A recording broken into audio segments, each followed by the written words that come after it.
उत्तराखंड एक ऐसा राज्य है जो इस वक्त कुदरत के कहर से जूझ रहा है, लेकिन बावजूद इसके उत्तराखंड का जो प्रशासन है, उत्तराखंड के जो मुख्यमंत्री हैं और उत्तराखंड की जो जनता है, उसका मनोबल कम होने का नाम नहीं ले रहा है। ऐसी आपदा तो आती रहती है, जाती रहती है, लेकिन जिस तरीके से सीएम धामी वहां लोगों के बीच जाकर सड़क पर उतरकर काम कर रहे हैं, मौका मुआयना घटनास्थलों का कर रहे हैं, वो अपने आप में एक सराहनीय कदम है। लेकिन आज हम एक ऐसे विषय पर चर्चा करेंगे जो विषय शायद उत्तराखंड को सबसे अलग बनाता है। विषय है सरकारी नौकरियों का, जिसके लिए युवा वर्ग लगातार मेहनत करता है।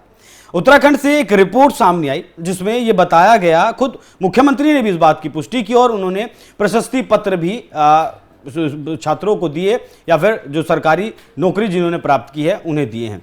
पिछले 4 साल में 25,000 सरकारी नौकरियां उत्तराखंड ने दी हैं। साथ ही उत्तराखंड एक ऐसा राज्य है जो देश विदेश में अपना एक ब्रांड चलाता है जिसका नाम है हिमालयन ब्रांड, जो वहां के लोकल प्रोडक्ट्स हैं उन्हें देश के अलग अलग कोनों के साथ साथ विदेशों तक में भेजने की वो विदेशों में भेजने तक का काम कर रहे हैं। तो जिस तरीके से उत्तराखंड विकास के पथ पर अग्रसर है, उसी विषय पर आज चर्चा करेंगे। मेरे साथ मौजूद हैं मेरे सहयोगी अनुपम प्रसून। सर, बहुत बहुत स्वागत आपका। धन्यवाद। जिस तरीके से यह खबर आई और खुद मुख्यमंत्री ने इस बात का जिक्र किया, चर्चा की, जिस तरीके से सरकारी नौकरियां बांटी गई उत्तराखंड में, उसे आप किस तरीके से देखते हैं? किस रास्ते पर उत्तराखंड फिलहाल है? देखिए, सबसे पहले तो आप ऐसा मत समझिए कि उत्तराखंड बहुत छोटा स्टेट है तो उसको लोग इग्नोर कर देंगे। आपको पता है कि पूरे भारत में जितनी सरकारी नौकरियां वहां की सरकारें 3-4 साल में नहीं दे पाती हैं, उससे ज्यादा सरकारी नौकरी उत्तराखंड में लोगों को मिली है। आज ये आंकड़ा हमारी तरफ से नहीं, उत्तराखंड सरकार ने जारी किया है जी। और 4 साल में 25,000 लोगों को नौकरी दी गई है। अगर आप देखेंगे तो उत्तराखंड में जहां स्कोप बहुत कम है, जहां पर बड़े बड़े उद्योग धंधे नहीं हैं, क्योंकि वहां की भौगोलिक स्थिति ऐसी है, तो इस वजह से वहां कोई पहाड़ों पर तो आप बड़ा उद्योग धंधा लगा नहीं सकते हैं। लेकिन उस स्थिति में भी सरकार वहां के यूथ को स्किल बना रही है, स्किल्ड बना के उनको कहीं जॉब कैसे मिले इस पर काम कर रही है।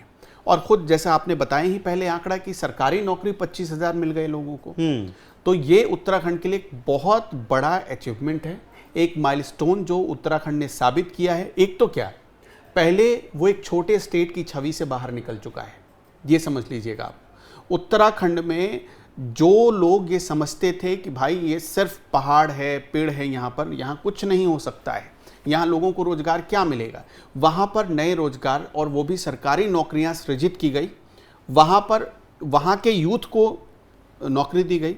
ये करके दिखाया धामी सरकार ने सिर्फ 4 साल। और अगर मैं ऐसे मोटे तौर पर आप देखिए तो 4 साल से कम ही वक्त में, मतलब जब 2022 से आप अगर काउंट करेंगे तो अभी तक तो करीब करीब 3 साल ही बीते हैं, 3.5 साल हुए हैं धामी पुष्कर सिंह धामी को मुख्यमंत्री बने हुए। उसके पहले वो एक छोटा सा उनका टर्म था और दूसरी बार उनको बनाया गया। लेकिन पुष्कर सिंह धामी ने सिर्फ इन 3.5 सालों में जो करने का काम किया, उसने अपने आप में ऐतिहासिक परिचय दिया उत्तराखंड के पोटेंशियल के बारे में। वहाँ की सरकार क्या कर सकती है, वहाँ पर जो इंफ्रास्ट्रक्चर है, जो लिमिटेड रिसोर्सेज हैं, उसमें कैसे बेहतर कर सकते हैं। अब ये बताइए, जब भी आप देखेंगे उत्तराखंड के लिए जो जुलाई अगस्त का महीना होता है बड़ी मुश्किल भरा, बहुत मुश्किल वाला, बारिश होती है, कहीं भूस्खलन मतलब लैंडस्लाइडिंग की घटनाएं, पहाड़ टूटने की घटनाएं, ऐसी घटनाएं होती रहती हैं। कोई ना कोई इलाका परेशान रहता है। एक इलाका ऐसा जहां सूखे का प्रकोप है, जो मैदानी इलाके हैं उत्तराखंड के, वहां सूखे का प्रकोप है, और जो पहाड़ी इलाके हैं वहां पर कुछ ना कुछ आपदा ही आती रहती है। अभी इस वक्त स्थिति ऐसी है, जिस वक्त हम चर्चा कर रहे हैं, सोच कर देखिए, स्थिति ऐसी है कि आधा उत्तराखंड परेशान है। करीब करीब 9 जिले तो बाढ़ की चपेट में हैं और 9 जिलों में हालत ऐसी है कि वहां कोई ना कोई त्रासदी आई ही हुई है। बादल फटने से पानी उस इलाके में, निचले इलाकों में भर गया, बादल फटने से लैंडस्लाइडिंग की घटनाएं बढ़ गई, सड़कें टूट गई, कई जगहों पर सड़कें कट गई, वो सब आपने देखा है।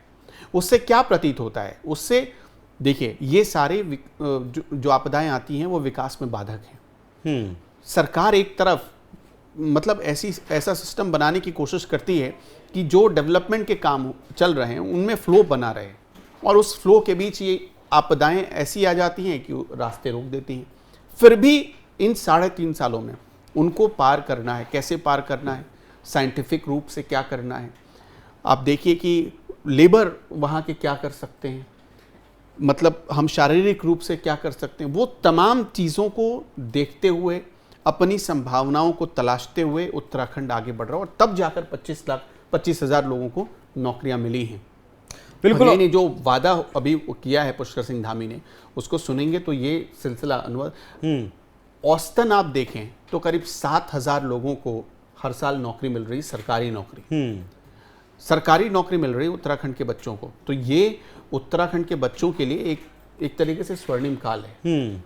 अच्छा, इसमें इसके लिए जो नकल विरोधी कानून बनाया गया उत्तराखंड की सरकार की तरफ से, उसमें भी बहुत अहम योगदान दिया। 100 से ज्यादा ये जो नेक्सस के लोग थे, जिसमें माफिया थे, वो जेल में भेजे गए। 1-2 एग्जांपल बता देता हूं जी, 1-2 एग्जांपल आप समझ लीजिए। नकल विरोधी कानून तो वहां आया ही।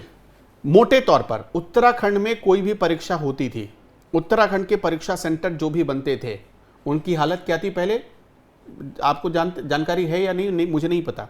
अभी हाल ही में नैनीताल से एक गिरोह पकड़ा गया। अब मैं एक बस सैंपल आपको बता रहा हूँ, वो आप समझिएगा।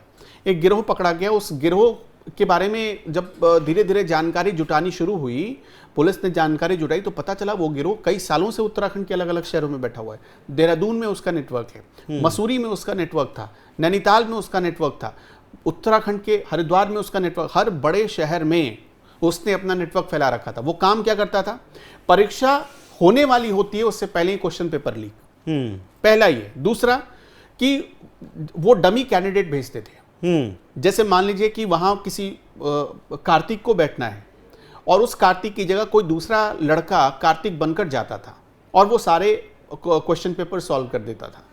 ये सारा सिस्टम उत्तराखंड में चल रहा था। धामी सरकार ने इसको रोका है। और इससे क्या, जब ये रोका गया तो क्या हुआ, जो योग्य लोग थे, जो अब सरकारी नौकरी लेने के लिए पैसा देने की जरूरत नहीं है, योग्य लोगों को सरकारी नौकरी मिल रही है। इससे क्या हुआ कि जो लोग, पता चला उत्तराखंड की मेडिकल व्यवस्था चरमरा गई थी। इस वजह से उत्तराखंड के सरकारी दफ्तरों में जो लोग अयोग्य वहां घुस गए, अब मान लीजिए कि सरकार उन पर भी एक्शन लेगी तो लोग कहेंगे कि अरे धामी सरकार टारगेट कर रही है। लेकिन जब आप इसकी गहराई में जाएंगे तो उत्तराखंड के डेवलपमेंट में इतनी देरी होने के पीछे यही लोग शामिल हैं। इनकी वजह से हुआ। कोई विजन नहीं था, नौकरी ले लिया, नौकरी लेने के बाद कुर्सी तोड़ रहे हैं, सैलरी उठा रहे हैं। तो इस वजह से ये सारी चीजें हुई, उत्तराखंड के विकास में देरी हुई। अब ये सिस्टम जब पुष्कर सिंह धामी ने समझ लिया, उन्होंने सबसे पहले प्रहार किया इस पर। और जितनी सरकार की ज़मीन थी, आप देखेंगे जितनी सरकार की ज़मीन थी, सारी ज़मीनों को खाली कराया गया। और वो खाली क्यों कराया गया, सरकार अब वहाँ अलग अलग तरीके से रोजगार की संभावनाएं डेवलप करना चाहती है अपनी ज़मीन पर।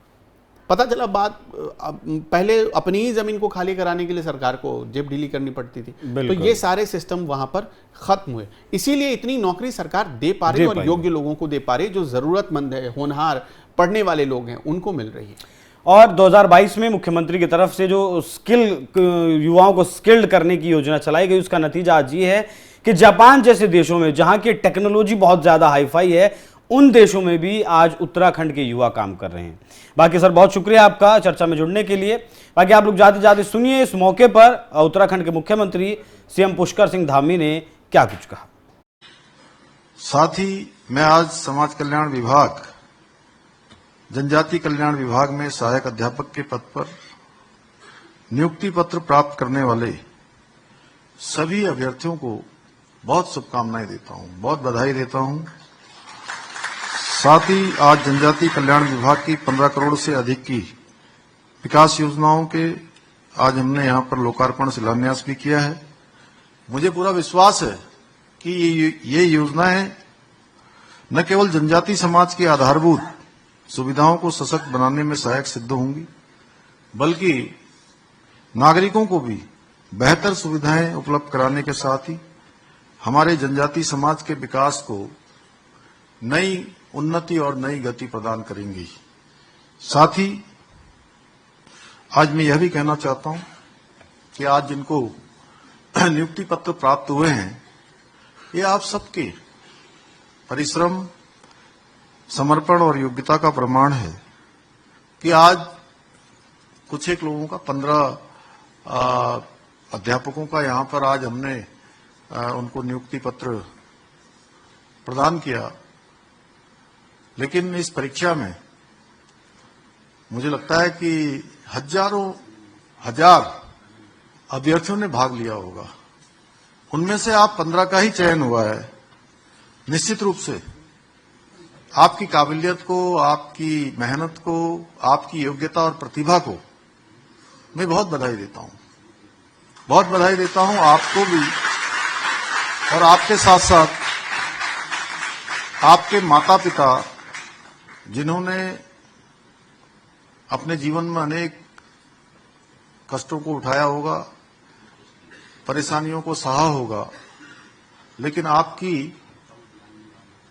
शिक्षा को अनवरत रूप से जारी रखा होगा।